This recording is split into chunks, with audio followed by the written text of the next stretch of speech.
Hey guys, the Super Review Show here for another episode of Rock Talk. This is the show where I break down albums that either turn 30, 40, 50, or just albums I think you should check out in general, and this is where I review them. So today's episode is about Bryan Adams' Waking Up the Neighbors that came out 30 years ago today on September 24th, 1991. Now, obviously there were two other big releases on that, and look for those other videos as well on the channel as well. But this one is Bryan Adams' Waking Up the Neighbors, which had the number one hit single, Everything I Do It For You is on here. There's a lot of great tracks on this album, such as Is Your Mama Gonna Miss Me? Hey Honey, I'm Packing You In. Can't Stop This Thing We Started was a huge hit for him in the 90s. Thought I Died and Gone to Heaven. Not Guilty. Vanishing. House Arrest. Do I Have to Say the Words? There Will Never Be Another Tonight. All I Want Is You, Depend on Me, Everything I Do It For You. If You Want to Leave Me, Can I Come Too? Touch the Hand and Don't Drop That Bomb on Me. This album, from start to finish, is one of his best. When I did my video on why you should listen to Bryan Adams, this is one of the albums I mentioned. And given that this album turns 30 today, on September 24th, 2021, not 1991, but it turns 30 today. This album is fantastic, and the producer on it is Mutt Lange. Mutt Lange he was known for a lot of hard rock bands in the 80s, such as Def Leppard. He produced a lot of Def Leppard records. I believe he produced Hysteria, if I'm not mistaken. He produced Hysteria. He also produced a couple other albums as well with similar artists. Like I'm off the top of my head, I can't remember exactly what other artists, but he's a Def Leppard producer. Anyways, so Mutt Lange produced this record. This album was, you got to think about this for a second. Bryan Adams had huge success in 1985. He had such massive success in 1985 with Reckless, with the hit singles like Summer '69, Heaven, and he released another album in the late 80s that not a lot of people remember because it wasn't that good. Sorry, hardcore Bryan Adams fans, but he went off track a little bit, and he's like, all right, I need to find a new producer. I need to find a new team to help me do well in the 90s, and sure enough, he did that with this record here, and Mutt Lange producing on the back. Here's the back cover. Hold on. Look at that. Amazing. Mutt Lange produced it on the bottom there, if you can see that. Mutt Lange produced this record. Funny thing about Bryan, I mentioned this when I talked about him, why you should listen to Bryan Adams. He primarily writes love songs, but in a unique way. Like, he does not write the cheesy love ballad type of thing, even though Everything I Do It For You can kind of be looked at as that.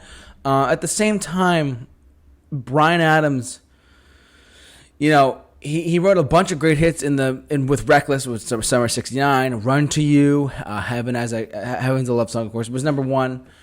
He also wrote It's Only Love with Tina Turner. He wrote Kids Wanna Rock. He's a really good writer, but he primarily writes love songs, and I think this album amplified that quite a bit into the wow, he can really still do it after, even though just about 6 or 7 years ago, when, back in the day, it's 1991, and he comes out with this album. It's funny, he's like, oh, well, I'm going to put out this album, Wake Up the Neighbors, and I'm going to see how it does. And the first single is Everything I Do It For You. And sure enough, thanks to it being in the movie, Robin Hood, Prince of Thieves, it was a number one hit single all around the globe, and his success was brought back to him. He had another number one later on in the 90s. I believe it was Have You Ever Really Loved a Woman?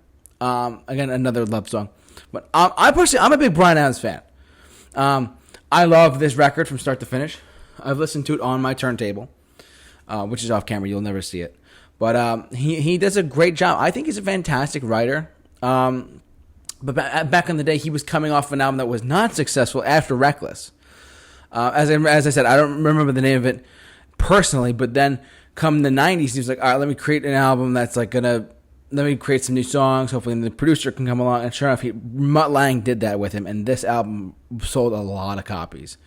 Funny thing, this album was obviously it's on vinyl, it's not on CD. The funny thing about this is that back in the 90s, when the transition from vinyl to CD happened, For those of you who are wondering what a CD is, it's a compact disc. For those who only are used to streaming numbers and whatnot and all that crap, a CD, people actually had to go to record stores, buy the latest physical copy of the album, and wait online for days to get the new record. Wait online for days to get the new album because they heard the single on the radio. Oh, I can't wait to buy the new CD. This is one of them for sure. But this vinyl itself, I actually got off eBay from Germany. I collect vinyl on the side, of course. But I got this off Germany, and it's an original pressing from 91, of a vinyl pressing of it, which was difficult to find, truthfully, because you got to remember, back in the late 80s, vinyl was not that. CDs were becoming the big thing, and once like Nevermind by Nirvana hit, which also came out today, Nevermind hit, and CDs were exploding. Pearl Jam's 10 exploded with CDs, all this stuff, right? And honestly, I like this album quite a bit. If I had to rate it, I'd probably give it honestly, I don't like giving a rating systems on albums. I mean, either you like it or you don't, and I really like this album. So I'm just going to say I really like this album from start to finish. Waking Up the Neighbors by Bryan. The cover is great because he's waking up the neighbors with his songs. Ha ha ha, pun. But overall, I like this album quite a bit. It's got a lot of great songs on it. Can't Stop the Thing We Started is still a bop. Everything I Do For You is such a great ballad. The power ballad, I should say, too. It was one of the last power ballads we got, truthfully. We didn't really get a lot of other ballads other than, as far as love songs go, unless you want to count something like I Will Always Love You by Whitney Houston or I Love You Always Forever by Donna Lewis in the late 90s. There wasn't really that many more out there, but this was the last cement of it. If you want to count Ed Sheeran's Perfect, go ahead. But yeah, overall, I like this album quite a bit. But yeah, so Rock Talk today was about, out of the three, is Bryan Adams' Waking Up the Neighbors. This is the first one of three that came out today in 1991. Big year for music in general that is still played on radio today, that is still good and still good quality. But what do you guys think about this? Have you heard this album from start to finish? Please let me know what you do, if you have or haven't, in the comment section below. I'd love to hear your thoughts on this. And if you haven't already, follow us on Twitter at Super Review Show, and so follow us on Instagram at The Super Review Show. We keep you updated on everything going on in the world of film, TV, and music there. So for all of your Rock Talk episodes, keep it locked with The Super Review Show, the J-Man. It's off to rock, and everything I do for you. Have a good one.